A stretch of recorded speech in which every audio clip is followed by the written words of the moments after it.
My lovelies, welcome back. So in today's podcast, we are talking about the 2025 forecasts, astrological forecast for everyone with a Taurus rising. If you have a Taurus sun, you can also listen to this video, but I would then also encourage you to listen to your rising sign.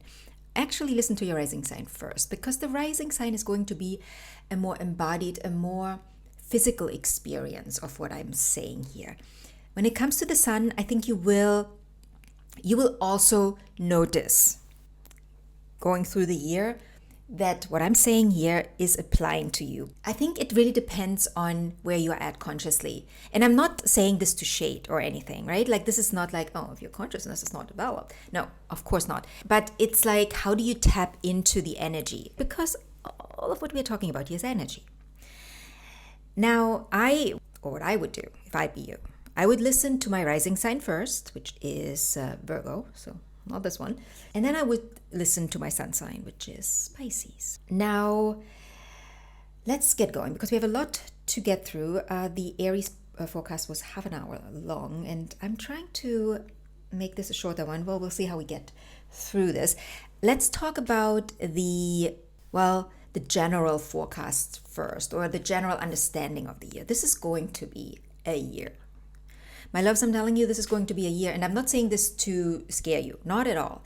I'm very excited about this year. There's a lot going on. It's going to be hot and heavy, quite literally, because there's a lot of Aries energy happening here, a lot.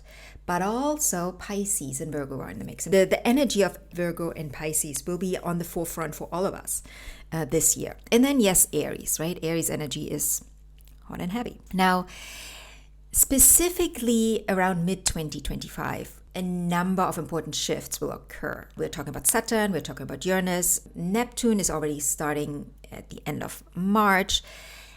And these shifts and changes, so these planets moving into new signs, different signs, that will bring huge shifts for all of us on a personal level, but also, of course, on a collective level. There's another one, Jupiter, also going to change signs like every year. And we will talk about all of it. All of the aspects and transits I'm talking about here are going to get their own video in time, right? There will be a separate video for all these transits for every rising sign throughout this year.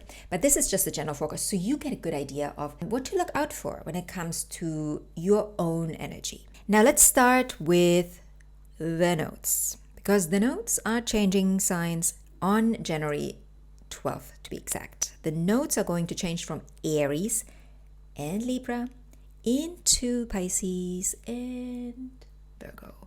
And so the North Node is going to be in Pisces and the South Node is going to be in Virgo. Now, on a general level, this means that this change is urging us to embrace our spirituality, our compassion, our creative flow, and then surrender to it, right? Surrendering, that is Pisces energy. Pisces energy is trying to teach us that. And it calls us to trust the universe, right? The universal guidance. And when I speak about the universe, I'm speaking about every single one of you, because all of you are part of the universe, right? You have universal energy flowing through you. So you're asked to lean into your intuitive knowing.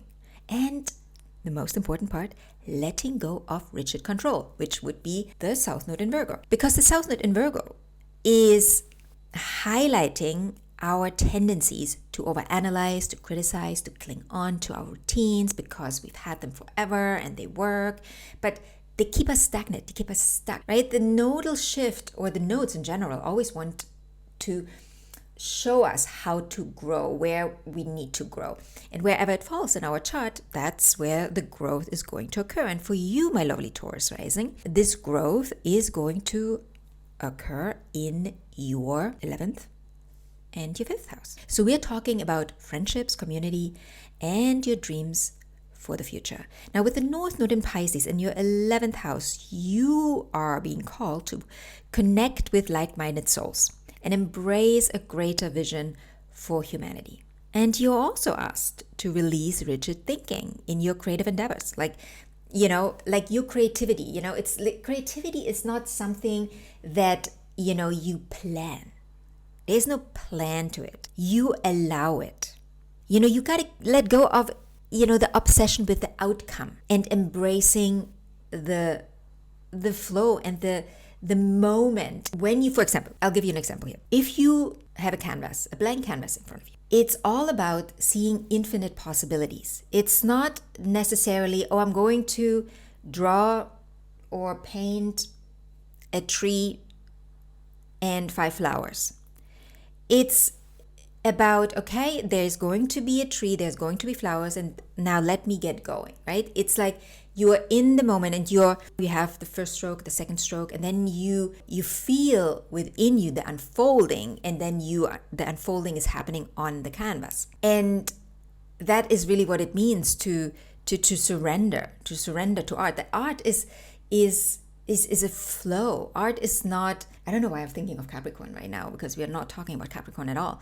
But I think because we are talking about we're talking about Taurus, we're talking about earth energy. And with earth energy, there's a lot of, also Virgo is earth energy, right? There's a lot of density.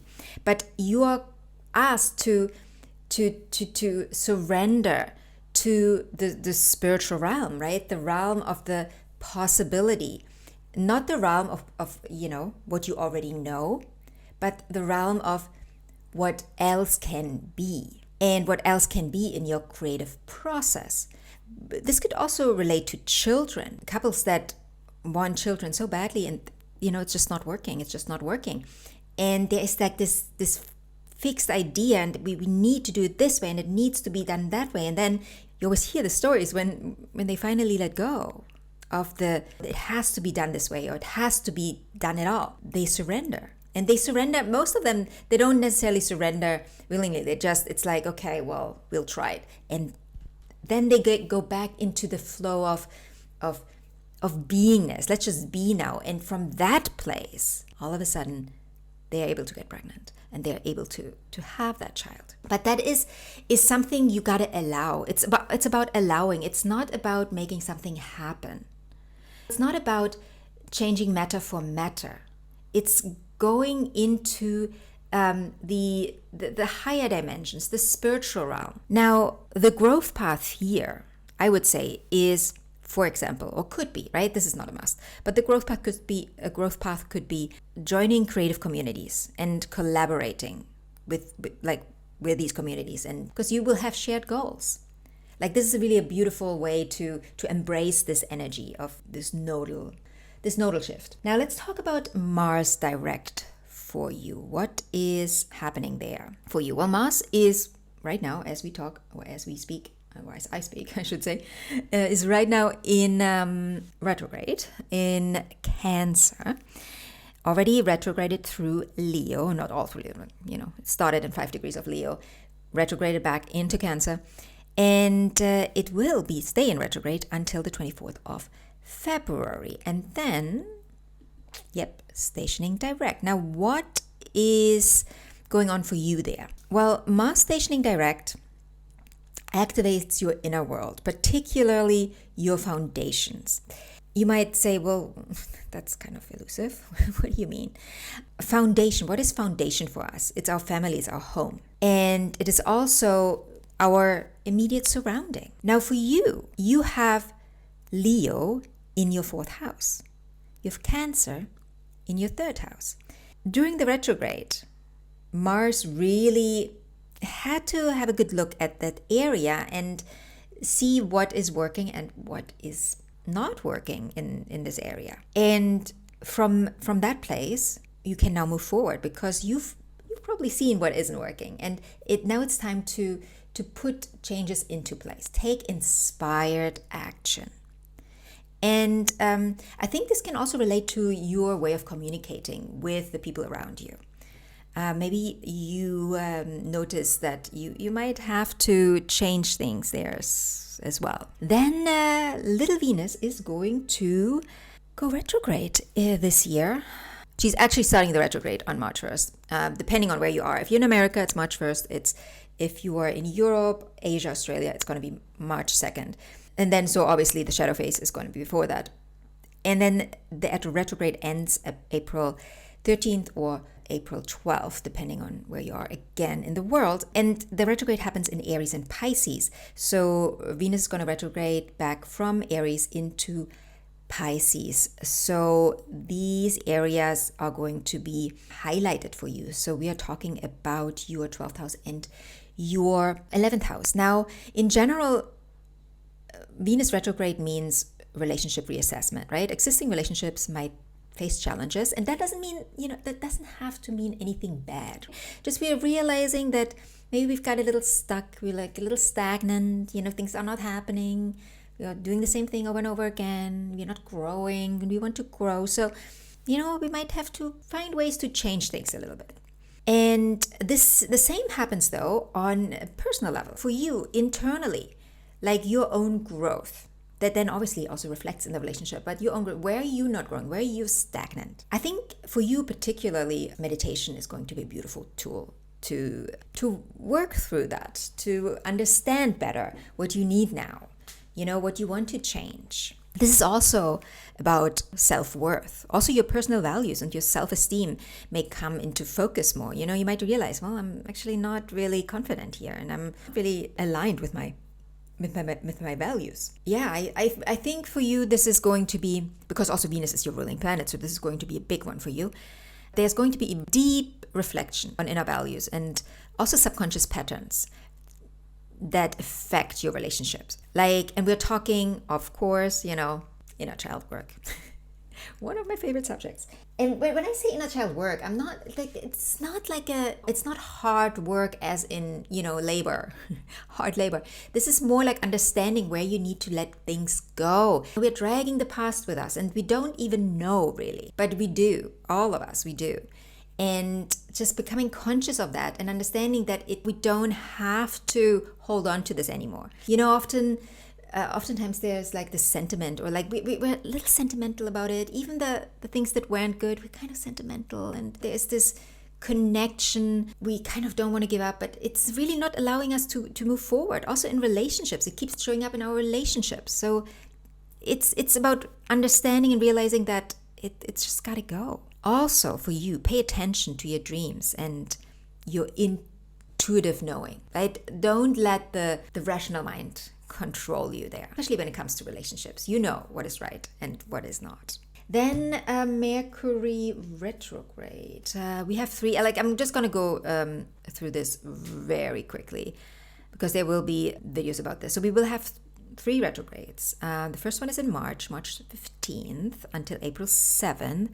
And this retrograde is going to occur in Aries back into Pisces. So again, we are talking about your 12th and 11th house. So you can already tell the theme of the year. We are working a lot on endings here and integration, and also your connection to the collective, to the others, and how the others can actually help you shape your new reality. Then July 18th to August 11th, we have the second retrograde that is going to be in Leo, your 4th house. And then November 9th to November 29th, retrograde in Sagittarius and Scorpio. We will talk about what that all of that means. These are very fiery retrogrades. All of them have fire signs in there. So there's there's probably going to be a lot of mental chatter, it's going to be mental, basically. That's what I'm trying to say here. And we're going to feel mental. And I think this is going to very much reflect in the outer world, in what's going on in the world. We will go like, what? That happened? What? That happened? How is this possible? I think a lot will be unearthed this year. Things that we might have had an inkling about, or some of us, and then, it's just a confirmation. Other people might still be surprised that these things now come to the surface, but I think this year is all about really staying grounded for all of us.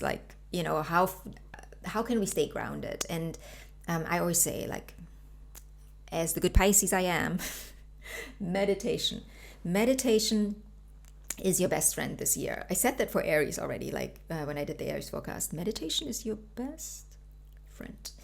Now, Neptune in Aries. So this is the first huge shift that we will experience at the end of March. For a moment, Neptune will then retrograde back into Pisces later this year, but the ingress into Aries will give us a really good idea of what this transit is going to be about, what the next 15 years, yeah, it's about 15 years are going to be about for us individually.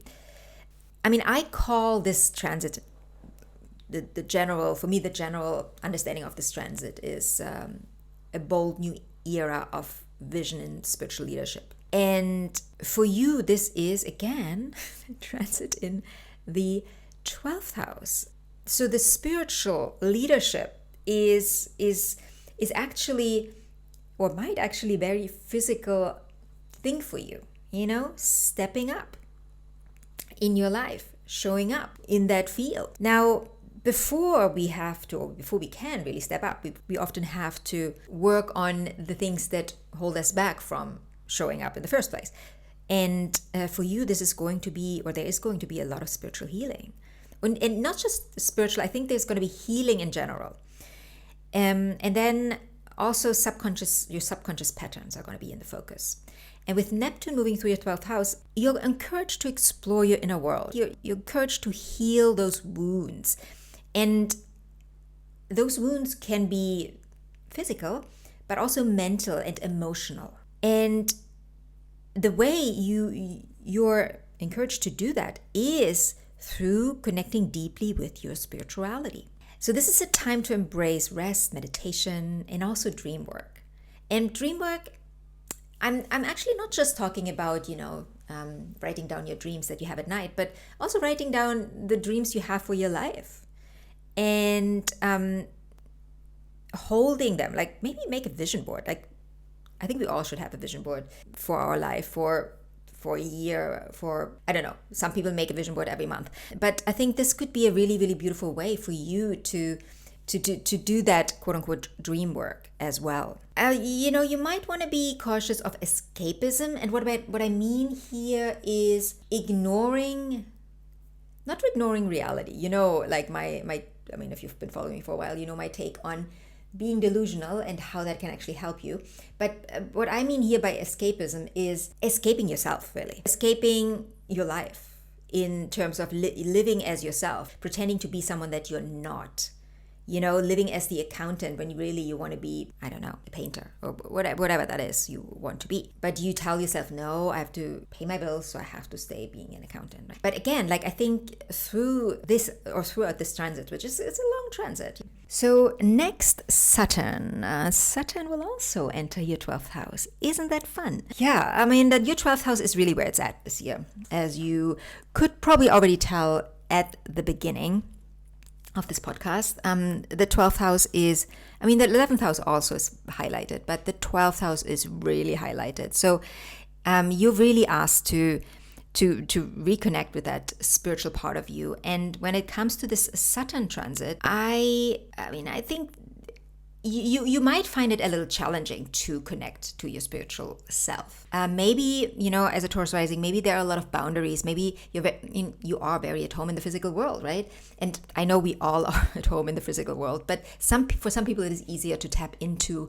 other realms. And generally, when we have a lot of Earth in our chart, we sometimes can find it very challenging to see the possibilities as real, and not just as like some dreamy stuff. Now, Saturn is going to move into Aries on May 24th. It will briefly move back into Pisces later in the year, but the ingress into Aries, again, will give you a good understanding of what this a 3-year transit is going to be all about for you. Now, again, I probably sound like a broken record, but the focus here is spiritual growth, rest, and subconscious patterns, and removing those subconscious patterns. Saturn in your 12th house encourages you to confront your hidden fears and past pattern that no longer serve you. And by fears, this can be the whole shebang, right? I can't tell you what exactly that refers to when it comes to fears, right? You might have, it can be really intense, like, your fear of just living fully, or, your fear of spiders, right? There is we're talking about fears in general here. But I guess it will probably relate to, your fear of either missing out on life, your fear of living fully because, you don't want to disappoint someone, or you don't think you can do it, or you think you have to do things a certain way. All of that can play in here, or can play into this. And it is also a time of introspection, healing, and establishing a spiritual practice. Again, broken record. I know I've been talking about this for the last 20 minutes. So you stay really grounded, but not grounded as in heavy, but grounded as in knowing that all is good, all is well, and all is possible. Also, I would advise you to be mindful of burnout here, and really prioritizing your rest. This is a beautiful time to go on a retreat. Yoga retreat, meditation retreat, whatever retreat there is, art, maybe you find an art retreat. Whatever is your jam and whatever helps you, open up and become more flexible physically, mentally, emotionally. That's what I would suggest here. And when it comes to the retrograde, or the Saturn retrograde, that we will then also obviously go through, you might be asked to revisit unresolved emotional issues and limiting beliefs that are holding you back on a deeper level, right? Like this whole transit is going to be about what is holding me back, what's in my way, what do I have to remove. And when I say that, I'm not necessarily talking about anything physical in your way, right? But all of this is really the understanding that you will have to come to at some point throughout this transit and the Neptune transit, is that all that you see, all that you have in your world was once an idea, was once just energy, right? And it still is just energy, but it is energy in a form that you can see. Now, understanding that means that you also understand that you can change that there in the spiritual realm, in the realm of energy, in the higher realm, the 4D, the 5D, whatever these are there, right? Whatever we call these dimensions. It's all possible. You can all change it yourself in these realms, these higher realms. But, as a Taurus, you probably are often finding yourself trying to change matter for matter, looking outside of yourself and see, okay, I have to remove this and this and this and this, instead of going inward. But again, I think there's the next 3 years are probably going to be very challenging for you when it comes to, am I challenging? Again, I don't mean it has to be all bad, but challenging in understanding that it's inside of you. The obstacle is inside of you because at some point you placed it there. Or and when I say you, it might have been in your childhood that, you learned to be a certain way, understand the world from a certain perspective, and that might have been a limiting perspective, and now you're challenged to remove that. God, this is very long again, I apologize. Let's get going with Uranus and Gemini. We have two more, Uranus and Gemini and Jupiter in Cancer. Now, when it comes to Uranus and Gemini, I'm super excited about this transit. My favorite of all this year. Uranus and Gemini for me is the evolution of consciousness. Period, the end. And I mean that for all of us. So Uranus is the planet of innovation generally, right? Rebellion, breakthroughs. And a Gemini is the sign associated with communication, intellect, and adaptability. And this transit will ignite profound shifts in how we think, connect, and innovate, I believe.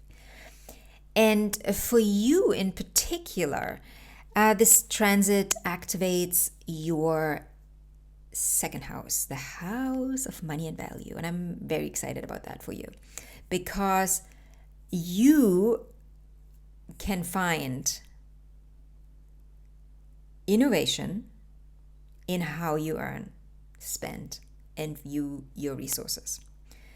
Also develop skills that align with the future. You know, maybe you have like this fantastic idea of like how to, I don't know, like now I'm thinking, you know, there's all this spiritual energy out there for you this coming year, or this year. It's not coming, it's already here.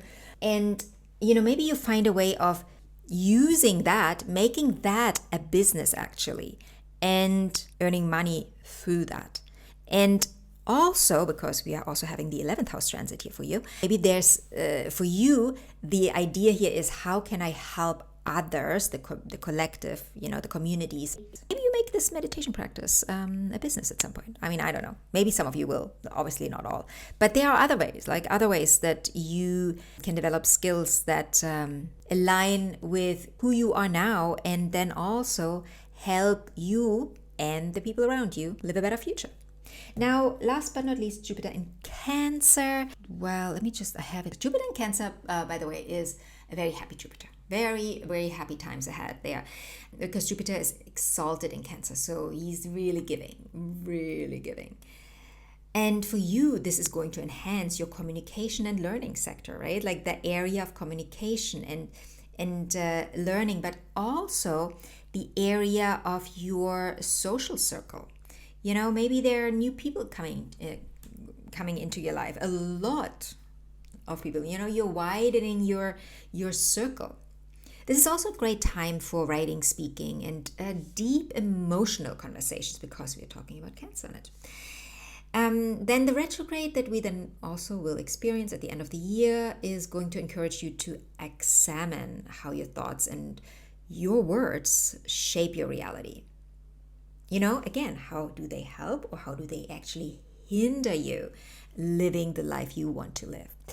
By the way, this is a transit that is going to start June 9th. So Jupiter is going to ingress into Cancer on June 9th. Then the retrograde is in October, in October. And then